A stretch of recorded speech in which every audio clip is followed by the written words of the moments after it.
tudo bem com vocês? Eu sou Mariana Mascarenhas, jornalista e pesquisadora do Centro de Estudos Lobo-Imagéticos Condés Fotos. Aqui ao meu lado está o professor Jack Brandão, diretor do Condés Fotos. Olá, professor Jack. Tudo bom, Mari? Tudo bom, bem, pessoal? professor? Como é que estamos? Bom, hoje nós estamos aqui para falar de mais um tema polêmico, né, professor? Novamente na área da educação. Isso mesmo. Há poucos dias aí nós mal respiramos, né, no momento do susto que foi a aprovação do texto base pela Câmara a respeito da educação domiciliar. Aliás, vão lá no nosso canal conferir esse vídeo, porque ele traz uma série de questões polêmicas. Novamente, principalmente os profissionais da educação, né, professor, voltaram a ficar alertas aí, porque nesta semana entrou na pauta de discussão da Comissão de Constituição e Justiça a PEC 206. O que seria essa PEC 206? Ela foi apresentada, né, professor, aí na Câmara dos Deputados, defendendo seria, não sei, uma privatização do ensino público, para que as mensalidades agora das universidades públicas sejam cobradas. Exatamente, para que haja mensalidades, né? Na verdade, há uma série de questões aí, mas será mesmo agora a gente vai ter que pagar para estudar na universidade pública? Bom, fiquem aí que depois da vinheta nós vamos trazer uma série de questões aqui com o professor Jack. Roda a vinheta que estamos começando mais uma edição do Imagens em Foco.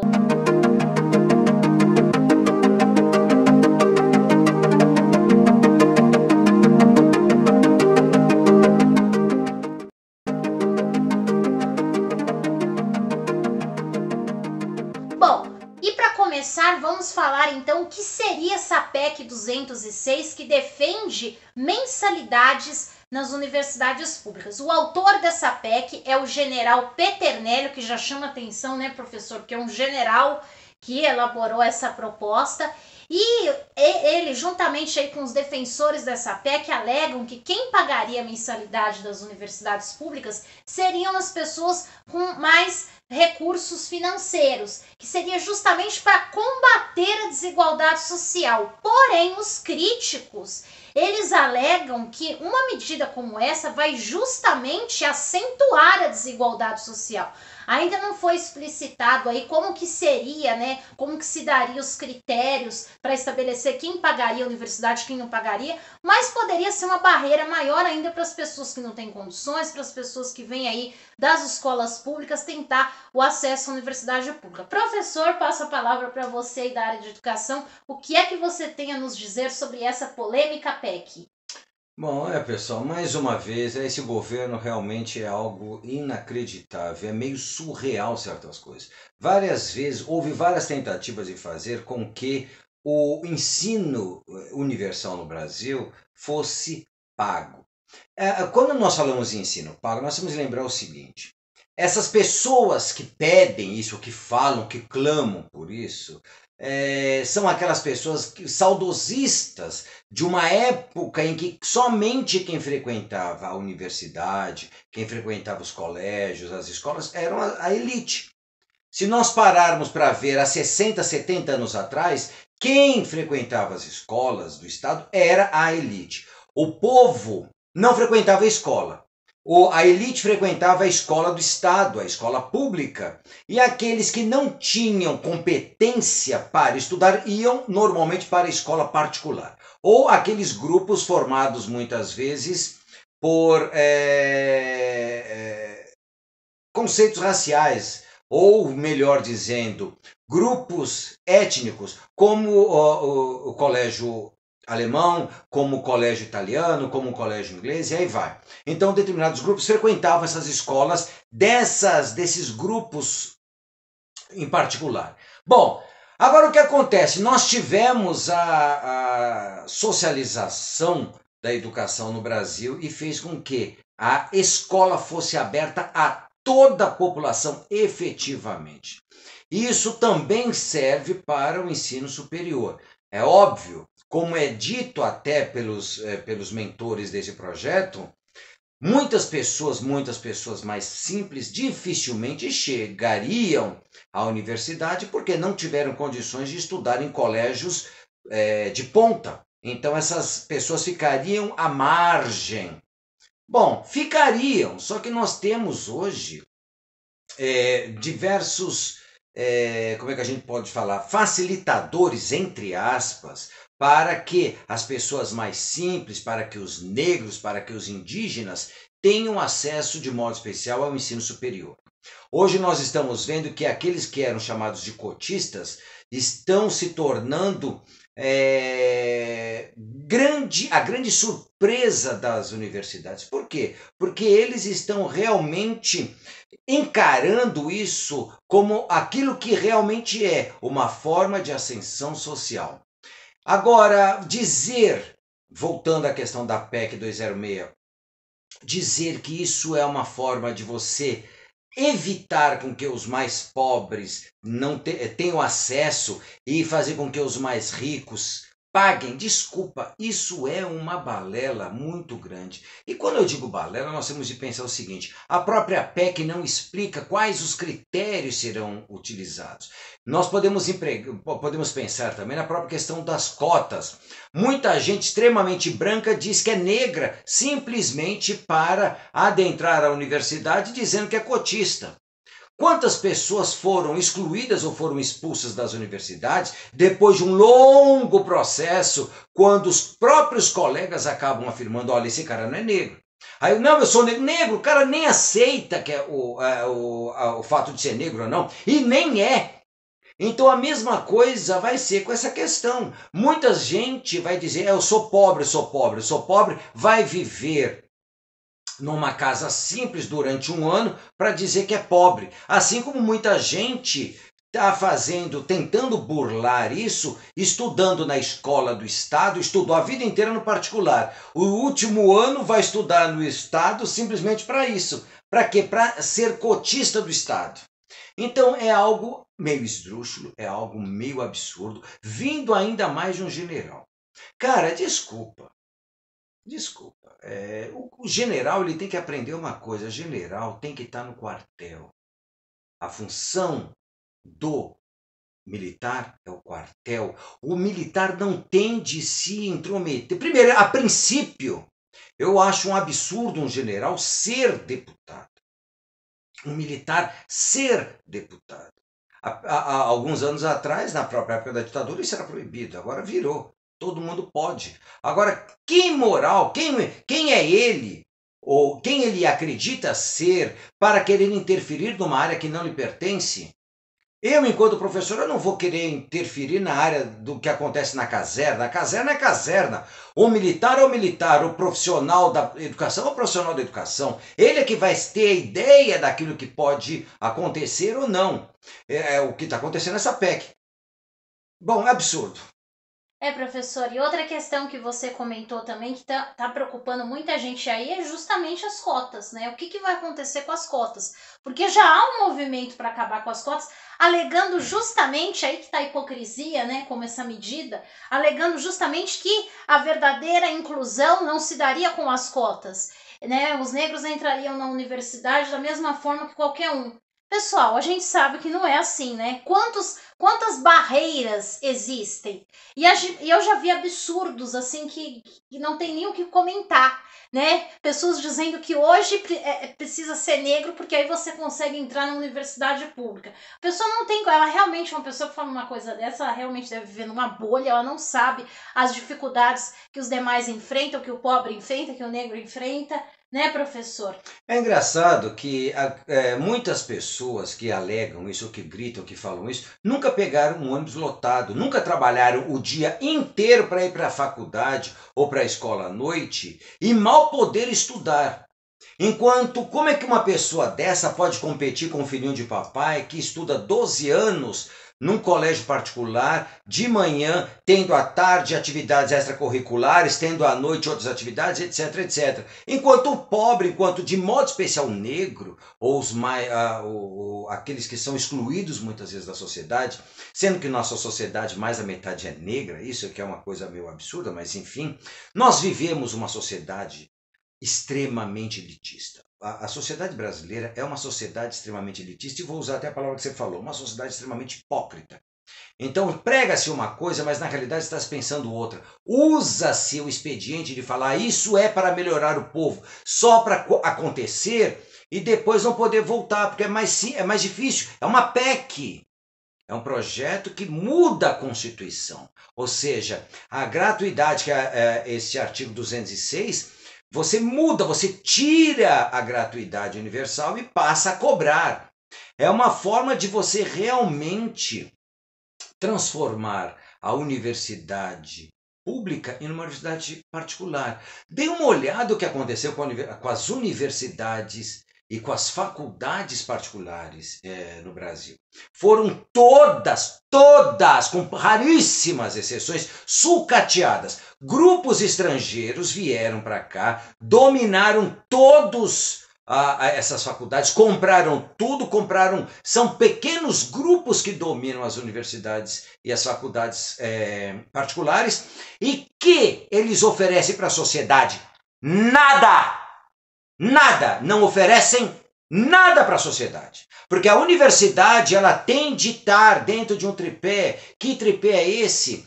É a pesquisa, é a extensão, é o ensino. Agora, essas universidades não se preocupam em nada com a pesquisa. Elas estão aqui simplesmente para arrecadar dinheiro. É uma forma de ganhar dinheiro, como igreja. A igreja hoje virou uma forma de você ganhar dinheiro, ou seja, uma forma de enriquecimento rápido.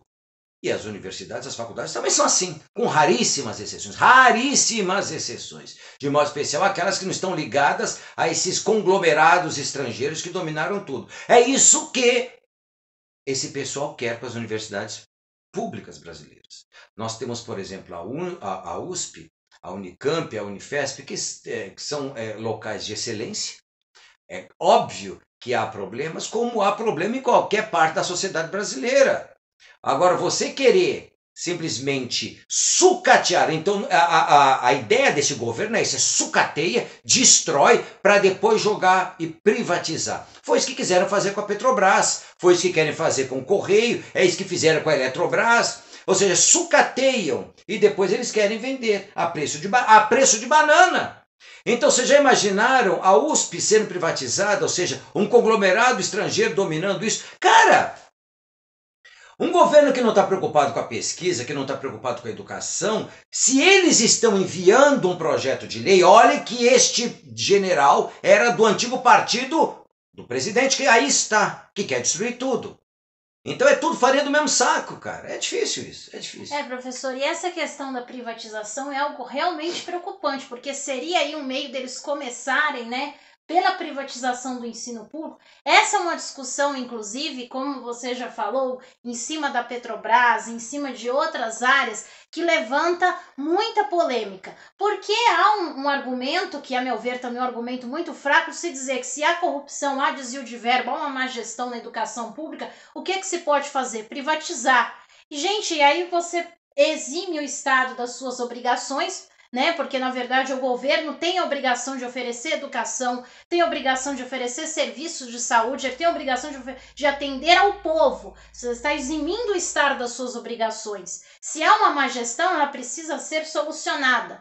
Não vai se resolver com privatização. Eu sou um exemplo claro, professor, dessa questão aí, dessa vamos dizer, né? Virou uma área mercadológica. Não, mercantil. Mercantil mesmo. Não mercadológica, a mercantilização da educação. Exatamente, porque eu já fiz cursos aí online e eu realmente vivenciei, né, essa situação, uma diferença assim, já fiz muitas pós e ultimamente eu tenho ficado extremamente chocada com a falta de... Não há conteúdo, só um minuto, Mari, é isso que você falou, vamos prestar atenção.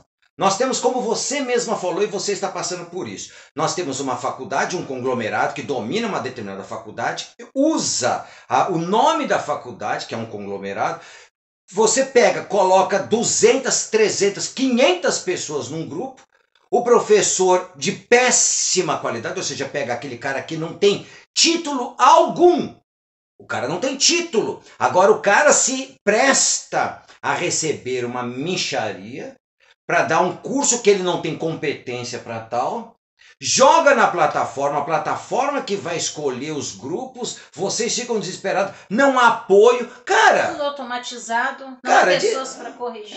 Desculpa, isso é uma afronta à nossa capacidade intelectiva e intelectual.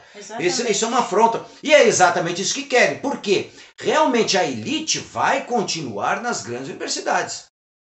Eu me lembro quando eu estava num grande colégio de São Paulo, num dos grandes colégios de São Paulo, eu me lembro que naquele momento, isso já faz mais de 10 anos, os alunos daquelas instituições já não estavam mais, já não visavam tanto a USP, por exemplo, como há anos atrás. Então eles já estavam começando a visar algumas instituições particulares de excelência, que existem também, não estou dizendo que não há. Então já visavam a essas instituições. Agora, você querer dizer isso, dizer aquilo, realmente muito complicado. Desculpa, até te cortei. Não, é exatamente isso, professor. É para se pensar aí do perigo, né, que se cria, porque se critica aquilo que eles estão fazendo, né, como uma forma de destruir tudo que a gente tem. E por falar nisso, professor, uma outra questão aí levantada, né, pelos defensores dessa PEC, os defensores da educação domiciliar, é que seria uma forma, né, por incrível que pareça, mais uma vez nós vemos a hipocrisia aí, de combater uma espécie de ideologia dominante. Aí vem toda aquela questão também da escola sem partido, porque a criança estudando em casa ela não vai ser influenciada pelos esquerdistas, pelos comunistas, como aconteceria na universidade também. E aí a gente percebe a grande hipocrisia, porque nós temos um general autor dessa PEC. Nós temos uma influência cada vez maior de pessoas ligadas à igreja evangélica dentro do governo, influenciando a forma como se fala na escola, proibindo de falar, por exemplo, questões de educação sexual de extrema importância. Então isso não seria ideologia? Uma coisa que eu quero falar para vocês, e para você de modo especial, é o seguinte. Essa ideia de ideologização da escola, como se fala, é algo parecido com a questão do sotaque. Eu sou paulistano e sempre nasci em São Paulo, fui criado em São Paulo, e é engraçado que eu me lembro que as pessoas têm essa mania, principalmente alunos falavam o seguinte para mim: nossa, professor, nós não temos sotaque. Nós não temos sotaque. Aí eu virava para os alunos e falava, engraçado, você nota um cearense falando, ele fala igual você? Falou, não. Então quer dizer o quê? Que ele tem sotaque, mas nós não temos. Bom, se eles têm sotaque, ou seja, se ele está falando de uma forma diferente da sua, quer dizer que para ele, cearense, você tem sotaque porque você é diferente dele. Então é a mesma coisa dessa questão da ideologia. Em que sentido? Toda a vida humana vai ser, de uma forma ou de outra, ideológica. Cada um de nós vai puxar a sardinha para aquilo em que acredita. Dificilmente você vai ver grupos, professores, militares e qualquer religiosos, seja de que gama de religião seja, sempre puxando sardinha para o seu lado. Não é muito difícil você conseguir desvencilhar das crenças ideológicas que você tem. Isso pressupõe o quê? Que todos nós temos de uma forma ou de outra ideologia. Dizer que não há ideologia já é uma grande ideologia por trás. E isso sim é uma grande hipocrisia. É como sotaque. Todos nós temos. Não há um sotaque padrão na sociedade. Não há um sotaque padrão. Cada região tem a sua. A mesma coisa em relação à ideologia. Cada um de nós tem de uma forma ou de outra a sua. Então isso não dá para você simplesmente tampar o sol com a peneira. Ao dizer que se busca a escola cívica, a escola que não é ideologizada, cara, isso já mostra claramente o fator da ideologia que está por trás. Lembrem, a escola, a universidade, ela tem de ser plural. O que quer dizer isso? Cada um tem o seu pensamento, de modo especial, os professores, seus dirigentes. cada um tem seu pensamento, cada um tem sua ideologia. Não é unitária, não é unidirecional. Isso pressupõe o quê? Que o aluno, cabe ao aluno discernir aquilo que lhe é melhor. Diferentemente de uma escola militar cuja ideologia é única, você não tem como discutir numa escola militar, por exemplo, se você é a favor ou contra determinado argumento que o professor coloca, porque lá você é proibido de falar. Não me esqueçam, eu não estou aqui criticando ou não os militares. Isso para mim independe. Eu servi o exército, gostei, achei, eu acho importante. Sempre achei e não vejo, não tenho preconceito algum, como eu vejo muita gente criticando. Eu não vejo. Os militares têm uma importância, tem grande importância dentro da sociedade, só que eles não podem esquecer que é dentro de um ramo da sociedade. Agora, quando eles querem se interferir no modo civil, aí é que a questão começa a ser preocupante. Porque os militares, eles são preparados para guerra. Ponto final. O soldado, ele é preparado para matar e para morrer. Logo, ele não pode questionar. Uma das ideias fundamentais do exército e que faz com que os exércitos se mantenham é a questão da hierarquia. Quem está em cima manda e quem está embaixo. Quem está embaixo obedece. Na sociedade civil não é assim, ou não deveria ser assim. Então é algo muito diferente. Então querer dizer que uma escola cívico-militar é uma escola isenta de ideologia é a coisa mais hipócrita que eu já ouvi na minha vida. Primeiro, porque há a ideologia militar, há a ideologia dominante de uma classe social que está por cima, que é a própria questão do general. O cara, para chegar a general, não é qualquer um. Lembrem, em 1930, que nós tivemos a Revolução aqui de 30 no Brasil, em que os tenentes dominaram a cena. Por quê? Porque até então eles eram obrigados a serem só párias. Quem dominava era a elite, que chegava ao generalato, ao bacharelado. Agora, as coisas estão mudando muito lentamente na sociedade brasileira, né? Realmente é preocupante, professor, porque essa hipocrisia de dizer que é uma ideologia única, né? A ideologia deles é ser isso é nazismo, isso é nazismo, isso é fascismo. O fascismo prega isso. Nós temos um único partido, assim como o comunismo também. Nós temos um único partido, nós temos uma única ideologia, nós temos um único pensamento. Cara, isso não existe.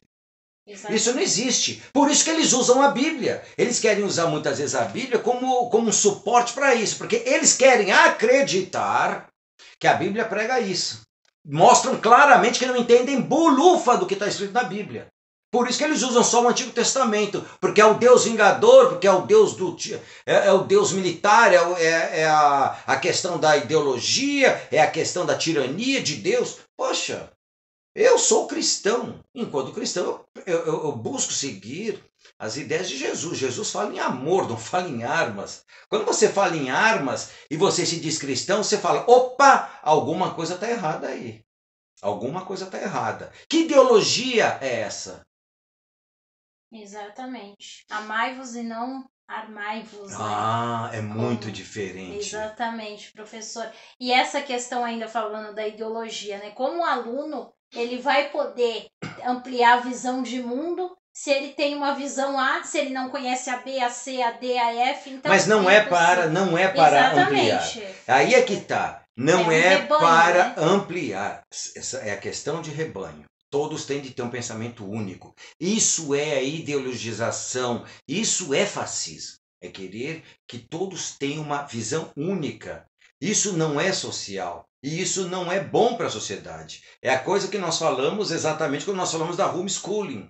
Da homeschooling, que é a escola domiciliar. É a mesma coisa. É querer tampar a visão da pessoa para que a pessoa não consiga enxergar. E nós, do Centro de Estudos Logo Magés com Deus Faltosos, nós buscamos desde nosso primeiro vídeo, assistam nossos primeiros vídeos, desde os nossos primeiros vídeos, a mostrar o quão pernicioso é isso. O quão pernicioso é a construção de uma imagem que procura ser única e na realidade não existe uma única visão, não há uma única maneira de enxergar. Primeiro, nós já dizemos desde o início, não existe verdade. Existem verdades. Essas verdades são construídas pouco a pouco, dependendo do grupo que está dominando. E é engraçado, professor, como eu estava comentando, né, que nesse governo, aí a gente percebe essa questão, que se eu vou criar algo, primeiro eu proponho uma crítica em cima daquilo, para vir de outra forma camuflado para poder defender. Como o homeschooling, que fala que defende essa questão de não ter ideologia, quando na verdade tem, como essa PEC, como tantas outras questões, como o próprio governo que se colocou aí como combatente da corrupção, e olha o exemplo, no desexemplo desse serviço que ele está mostrando, a própria questão da Petrobras. Então tudo se defende, se critica algo e vem com uma ideia que está pregando justamente aquilo de uma outra forma para que as pessoas não percebam. E nós temos aí o próprio relator da PEC, que eu ainda não falei aqui, né, que inclusive a PEC ia ser discutida, ela não foi porque o relator não está presente essa semana na Câmara, é justamente quem? O Kim Kataguiri. Vocês lembram dele, né, pessoal? Aquele que se dizia o herói, um dos que começaram aquela questão das manifestações contra os 20 centavos. E tá para ser caçado em breve. Exatamente. Provavelmente vai ser caçado.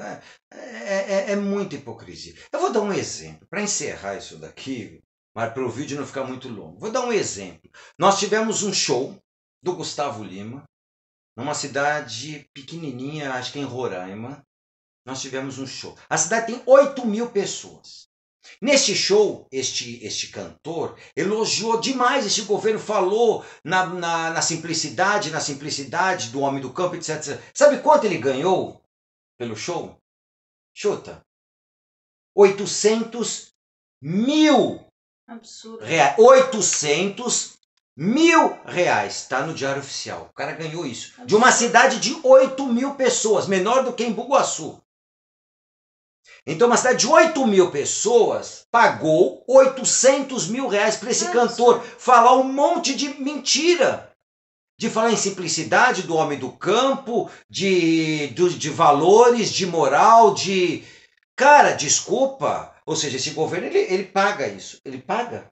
Exatamente. E falam mal da Lei Rouanet, que é para aqueles artistas mais simples, muitas vezes. Eles metem o pau na Lei Rouanet, mas o que eles fazem? Eles burlam a lei por fora. Eles ganham pelo governo federal. A hipocrisia define esse governo totalmente. Bom, não tem o que falar. É triste. Bom, pessoal, eu acho que depois de tudo isso, fica aí uma série de reflexões. Novamente, nós aqui falando de temas tão preocupantes, né? Eu tenho até medo, professor, do nosso próximo vídeo aí, do que está por vir, porque cada hora é uma bomba que a gente vê sair aí nas mídias. Mas comentem, interajam, se inscrevam em nosso canal, pessoal, que é muito importante pra gente e não vai doer nada aí pra vocês. Pessoal, tá aqui embaixo, olha, tá lá. Bom, é desse lado, acho que aqui. Inscrevam-se, toca no sininho também para vocês receberem todas as nossos vídeos, as nossas atualizações. Nós estamos agora tentando fazer 3, 4 vídeos por semana, porque nós estamos vendo que a situação realmente está grave e nós precisamos alertar as pessoas. E o canal serve para isso, tá bom? É isso aí, pessoal. Vamos ficando por aqui e até a próxima edição do Imagens em Foco. Tchau, professor Jack. Tchau, tchau. Tchau, pessoal.